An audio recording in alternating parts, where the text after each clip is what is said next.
Shakib Khan superstar, সেই ক্ষেত্রে যদি তার ব্যাপারে কিছু বলতেন এবং আপনি আবার নতুনভাবে কামব্যাক করতেছেন সেই ব্যাপারে নিয়ে যদি কিছু বলতেন।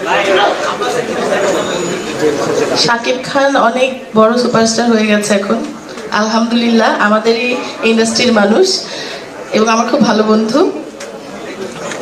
আমি চাই ও আরো বড় হোক, আরো উপরে উঠুক, কারণ ওর অবদান অনেক এই ইন্ডাস্ট্রির জন্য। ও অনেক কষ্ট করেছে ইন্ডাস্ট্রিতে। আমি দেখেছি যে ও শুটিং এর সময় কখনো বসেনি, যে একটা পানি পর্যন্ত খায়নি। ও মানে কাজের উপরে অনেক সিরিয়াস। যখন ওর একটা কাজ প্রথম যখন আমার সাথে কাজে এসছে, ও তো নতুনই ছিল, সো তখন আমি অনেক সময় অনেক শর্ট দিয়ে আমার দিকে তাকাতো যে শর্টটা হয়েছে কিনা, তাহলে হ্যাঁ খুব সুন্দর হয়েছে, আরেকটা দিলে ভালো। তো আসলে ওরও গুণের শেষ নাই, ও অনেক গুণ আমি বলবো। আর অবশ্যই ভালো মানে অভিনয় করে।